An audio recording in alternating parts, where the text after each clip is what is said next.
In the house, Mr. Tim Sykes. Tim, what's up? Welcome aboard. Welcome back. How's it going? Thanks, guys. Okay, so let me just... We definitely have to film the breaks, okay? Oh, yeah. So let me just say one thing about Tim Sykes.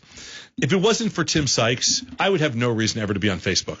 Okay? Well, I'm not on Facebook, and I might because I'm tired of peering over his shoulders to see all your pictures. If it wasn't for Tim Sykes... Where the hell is this SOB now? What? Where the hell is this SOB now? In Maldives, he's in Vegas. Somebody has to help the Facebook stock, so I'm trying to brace So it. I do. I'm trying. And I've seen your tweets on that too, by the way. Yeah. Which I disagree with you on somewhat on your last.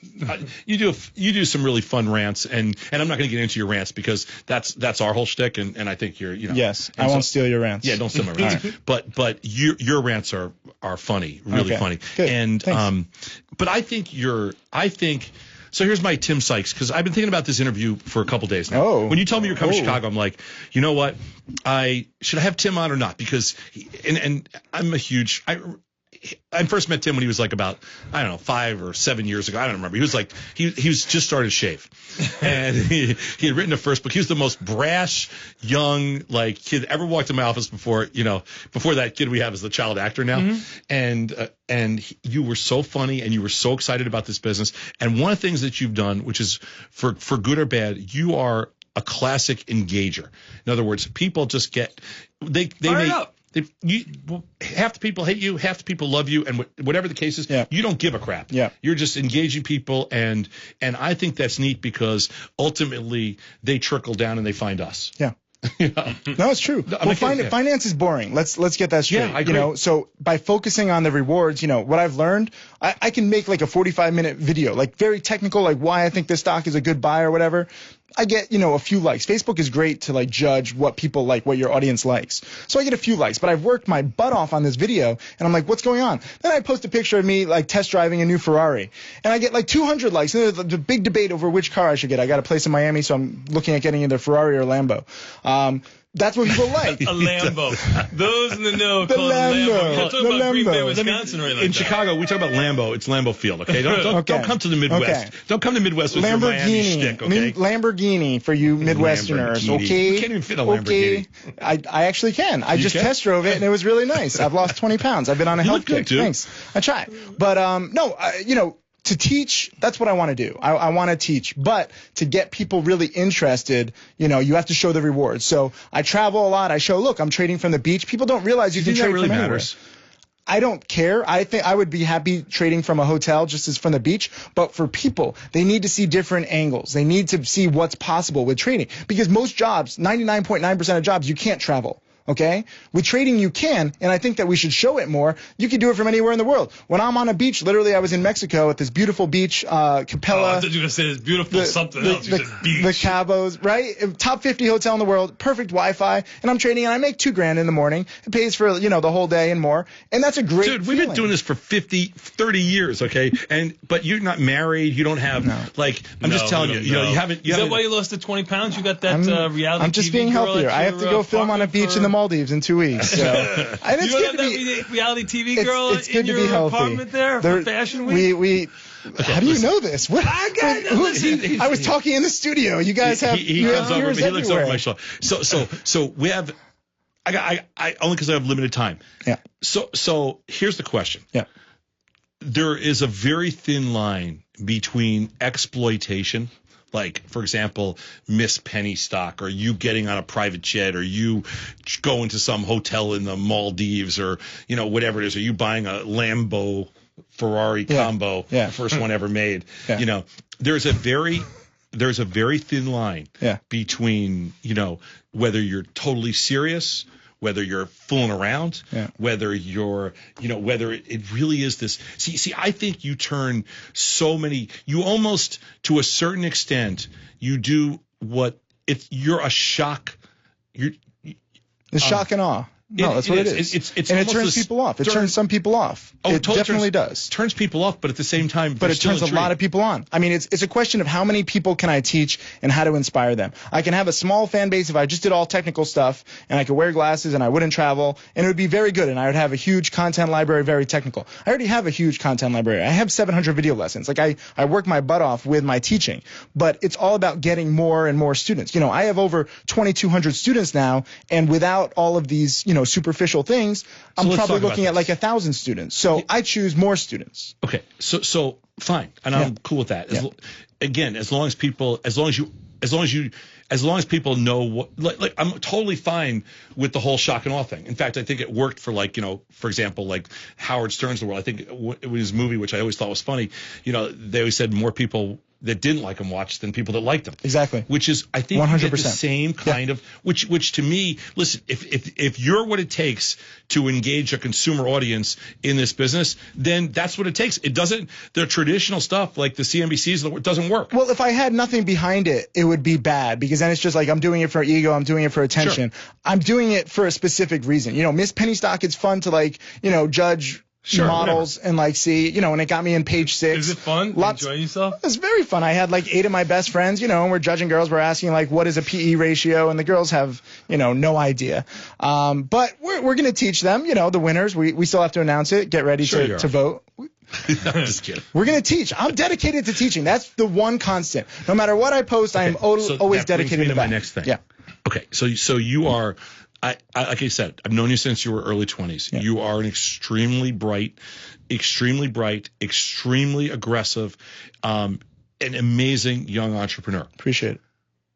Why are you still focused on the bullshit world of penny stocks? Because there's opportunity for the smallest of investors and traders. For example, I'll announce one of the winners that I'm taking to the Maldives. I'm taking 2 students. This one girl, Kristen Guramazio, she has only a $10,000 account. No last names.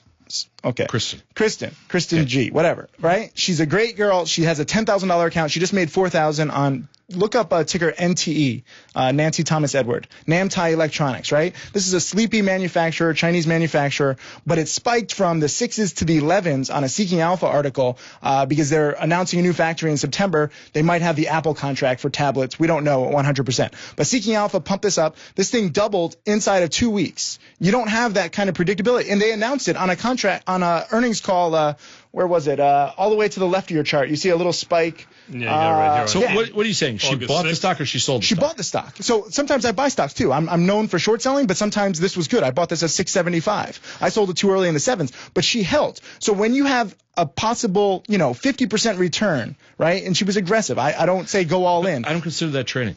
What do you consider that? Gambling? Yeah, it's actually worse than gambling because I don't think there's at best, in the end, you're going to end up 50. Like to me, trading is strategic. I And win you and I have had 70, this discussion. but I have over 2,000 trades. I win 72% of the time. I know past performance is not indicative of future returns, but when you have these inefficiencies, this was inefficiency. On their conference call, they said, look, we're moving up the factory opening from November to September. The stock spiked for a day, then everybody forgot about it. Then the last few days of August, everyone's like, oh, September's coming up, the factory's opening, it could be an Apple contact. No one notices. No one cared about this company, but I cared about it because it was a runner back in 2003. It went from 8 to 40. So penny stock runners from the past often become penny stock runners of the future when they have an upcoming catalyst. So you have a specific catalyst, you have a low float stock, the PE is only 10, it's Chinese, so it's a little sketchy, but you have an opportunity. So when you're buying it on the breakout, which I did at 675, the risk, you might lose 10 or 20 cents. I didn't expect there to be $5 of upside. I expected like $2 of upside, but it's all about finding superior risk reward. So if you have a stock with 20 cents of downside and $2 of upside with a specific catalyst, that's good odds. It's just good odds. I don't agree with that. Okay. But here's the thing for me. I think you're an outlier.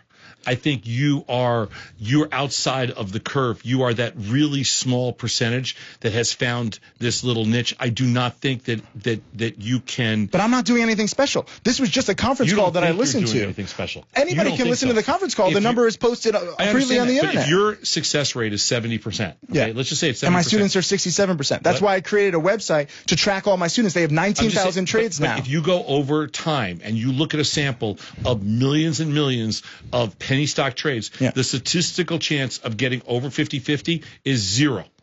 So in other words, the statistical chance of getting, and I'm just throwing out like a gazillion numbers to you, okay? The statistical chance of getting over 50-50 is 0. So when you do this and you get to 70%, you're an outlier. But what about when you focus on specific situations like this with upcoming catalysts and good technical analysis? Situations. But there's specific ones where, the stock has a PE of 10. It hasn't budged very much. You believe in randomness? I believe in randomness, but I also believe in the power of hype. And penny stocks have the most hype. And that's why no idea NTE, where you are on that randomness rotation. But look at Keno. Keno has the worst odds in the casino, and everyone still plays Keno. Why would you play Keno? You shouldn't ever play Keno. Lots of people do. You should never go to a casino, theoretically, unless you're a numbers counter, but casinos are huge. Unless you go for fun, right. So penny stocks are A, fun, B, it's like a whole experience to learn about the manipulation and see, wow, these people are manipulating it. Like, look at the power of seeking alpha. Yeah. Look at what's going on. It's a great educational tool. And C, there are profits. And I trust you, when I'm like 60 and I'm back here in the studio and I'm like, I told you, Tom, after 100,000 trades, I'm still winning 72%. And I don't know what you're going to say to that. I'm going to tell you that you're an outlier. Okay. That you have, because of the way your brain works and the way you're driven to whatever level of success. But I think I can teach that. You may be able to teach it on a really small scale. Ultimately, you're all I'm saying. This is why I'm challenging you. Yeah. Because this show sucks if I don't challenge you. I love that. So because you are one of my favorite people in this. You have been since you walked in the office the first time. I used to tell people about you. You were one of my favorite stories because you were said to me, and you had no idea this is what you were going to turn into. Yeah. Whatever. Yeah. And you said to me, I'm going to be like the greatest thing since sliced bread, whatever. Yeah. And I was like, okay, this kid, I like where he's coming from. That's the thing. So I have an outlier story. I agree with you on that, turning a few thousand to a few million, but I think I can teach that to other people. It'll get diluted, and because what you're teaching is not sustainable. So over it's not time, scalable. It's not scalable. I can have 20,000 students. I don't think I can have 200,000 students. It's not scalable. I know I can't have 2 million students. There's such a thing. We call it number of occurrences. Yeah. And what you're doing is over a certain number of occurrences, there's a certain level of dilution that takes place that's going to bring you right back to the mean, which is 50-50. Because you're not teaching a strategy that, like you said, it's not scalable. I don't think it's sustainable on a different level. I think there's always outliers. And you are that. And there may be, if you look at it from purely statistically, there may be, talking about the size of space, there may be enough room for 10,000, 20,000, 30,000 people that can actually live in this space. Yeah. But I don't believe that, again, I don't believe it's sustainable because I do believe that in the end it ends up as 50-50. But you have to try, because think about trading. 90% of traders lose. So if my space, maybe it's not as scalable, but if I can teach people how to cut losses quickly and look for superior risk reward, I'm doing good. I've done the right thing, and that's all I'm trying to do. Whether or not I'm successful in the long run, we'll see. Well, it's to be determined. Here's what I was going to say to you, and I want you to come back on the show because I want to see. I'm suggesting to your talent and your ability to market and engage people and just get people because of your lightning rod, which is the coolest thing. And you have so many and you're not afraid to be wrong, which is amazing. If you take this to the next level, which is you get strategic, start to incorporate different derivative strategies and your focus is on, hey, if I'm right 70% of the time now, what if I learn strategies that lower my cost basis and increase my chances of success? Yeah. Okay. You could reach 100,000 people. But that's the difference. Trades doesn't. No, that's why he's got to grow. He's got to grow. But I wish I had time. I'm getting 3,000 emails a day now because I've been successful, because my students have been successful. But you have to realize. I have to clone myself. Stop catting around at night. I have crying out loud. You can clone yourself now. I just read a story. You can actually clone yourself, and you could be the first one. How much? What? How much does it cost? I'll do it. I don't know. I'll take the dare. I don't know if it's actually I'll take legal. the dare right now. You can leave one home. We'll go to Costa Rica. I'm sure there's a doctor there that can do it or something. I'm not sure we're ready to clone you. Señor Sykes, bienvenido a Costa Rica. Sí, clone. Dude, aquí. we take you to a different level, and you'll be great for this business. Not that you're just right now. You're interesting. You're a character. I appreciate that. You're going to get. I know what you're saying, and you've been saying it for a while. But my story's never changed with respect to you. I understand. Yeah, I'll never trade a penny stock. I'll never do. I think what you do is bullshit. NTE was like 675. Unless the penny stock is Zynga, then we'll trade that. I mean, I understand what you're saying, but I just see so much opportunity, and I see the ability. Some of my students are doing better than me, which is awesome, and they're becoming sufficient. They're all outliers, which is cool. You've created a niche. I've created a little group of outliers. Yeah. That's cool. I don't know. I'm going to keep doing this. I'm going to keep racing my Ferraris. I got nauseous racing Ferraris though the other day, so I can't even go that fast. You're a Jewish kid from New York. Yeah. Don't forget. You're supposed to eat a pastrami sandwich. Someone emailed me. They're like, Tim, you're the worst rich guy ever, and I'm like, seriously, I don't know how to do this. Like, I can't even wear this Rolex. One of my students gave me this, and it's like I lost weight, and so now it's like flopping around. Like I don't even know how to change the time. Hey, do me a favor. It says like it's 8:50 I hope right everything now. else hasn't shrunk on you like your wrists have since you lost weight. Take it off. It's okay. I appreciate. Say, hey, back here. This is for you. I appreciate your concern. Tim, awesome, man. I love having you on because you are so rich. It's a relative term. That's right. Talk to you soon, man. All right. Thanks for having me on. We'll be back in 90 seconds with our bootstrappers, Mike and Mark. Bright tag. We'll be back in 90 seconds.